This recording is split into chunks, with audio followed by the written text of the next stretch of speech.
खाइबा जिनस को जदि एठी सेठी पकईथिबे ताहले भी मूषा सबु बेले पई से घर को आसीबे। कारण मूषा माने तांको खाद्य अनुसार आसंती, जोठी खाद्य मिले सेठिकी आसंती। बाड़ी बगीचा बिल सेठी भी मूषा थांती। बिल रे जो धान होई थाए आउ बाड़ी बगीचा रे फल खाइबाकू से माने भी सेठिकी गछ पत्र सब काटी दियंती, सेठिकी आसंती। घरे तो एते हैरान करंती मूषा माने कहिले न सरे, लुगा पटा बही पत्र सबु काटी दियंती। रोषेई घरे हो किंबा बाहर हो जोठी खाद्य रखिथिबे से खाद्य से माने जदि मुह पुरे देइथिबे आमे अजानथरे ताको खाइदबा आ रोग व्यापीबो।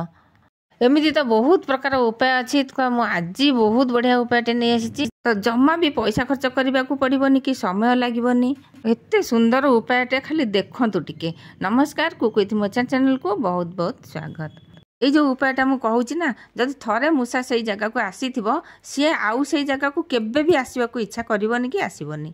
देखंतु एठी मु 2-3 चामच चीनी नहीं गली कि जी आप चाहूबे 4 चामच हो 5 चामच हो से अल्प टिके पानी देदेवे।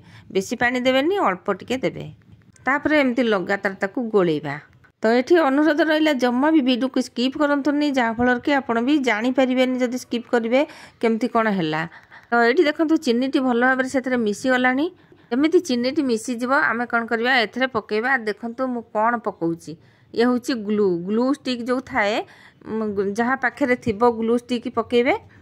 नहले ये मार्केट रे मिल जिवो ये ग्लू स्टिक, ताकू नहीं आसियो। ग्लू नथिले भी ग्लू स्टिक ही खाली मिलिबो, ताकू नहीं आसियो। एमती काटिकी खंड खंड करके ताकू पकेबे। अति छोट छोट करदेले शीघ्र मिसिबो।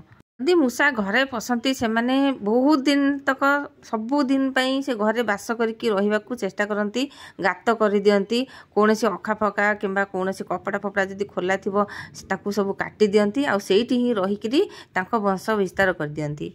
तो एमती कहवाक गले जदि गोटे मूषा आसीबो जदि रहिबो सबु बेले पई, सी निश्चय तार वंश विस्तार करिबो। घर सारा मूषा ही मूषा हेबे। कौनसी जिनस रखिथिबा सांगे सांगे रखिथिबा सांगे सांगे से माने मुह पुरे देबे। विशेष करके राति रे आसंती से माने। बड़ मूषा सब राति आसबे, हेले छुटिया मूषा सब छोट छोट मूषा गुड़ाक से माने दिन रे ही एपट सेपट होइकी खाद्य रे मुह पुरे दियंती।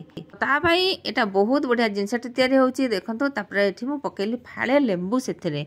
जदि आमे लेंबू पकेबा जो चीनीटा आमे मेल्ट करिचे सेथरे ना, सिया आ सुखीबनी। एया ही मते दरकार अछि जेमती चीनीटी सुखीकी पुणी झुरझुरा न होई जाए। फ्लेम को पूरा लो रखिथिबे आ एमती ही लगातार घांटीथिबे। जेतेबेले आपण देखिबे ग्लूटा बढ़िया भाव में मिसीगला आ हाथ को भी लागिला चिपचिपिकाल भलिया लागिबो।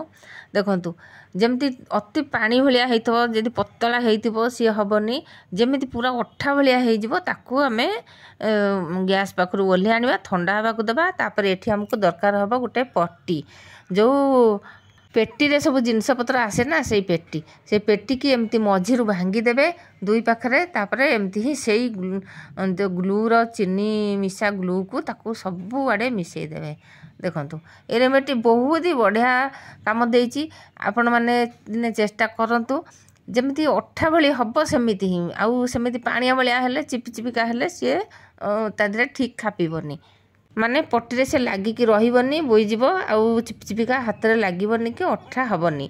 एटा हमर बढ़िया अठा तैयारी होला। जेमिति चुचुंद्रा मूषा आसेनी जंता गोटे गोटे आसे सेतरे पट्टी गोटे गोटे आसे थोई देले से माने लागी जानती, सेई भली एई पट्टी रे आमे तैयारी करबा घरे।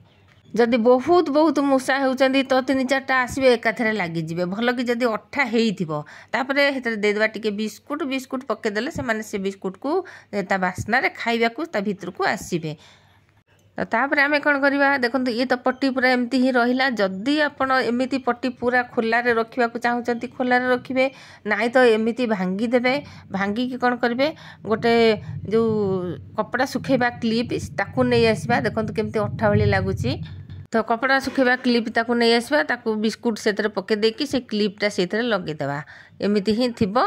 जेतेबेले मूषा आसीबो से बिस्कुट बास्ना ता भीतर को खाइबा को गले तार गोड़ सेठी चिपिकी लागिबो आ से सेठी ही लाखिकी रहिबो।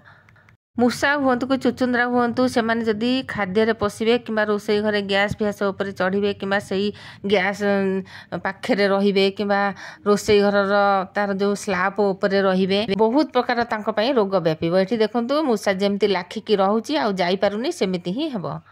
ଆଉ ଏଠି ମୁଁ ଏ ପଟିକୁ ହାତରେ ଦେଖାଉଛି, ହାତରେ ଲଗେଇକି ଦେଖାଉଛି। ଦେଖନ୍ତୁ କେମିତି ପୁରା ଲାଗିକିରି ରହୁଛି ଅଠା ଭଳି।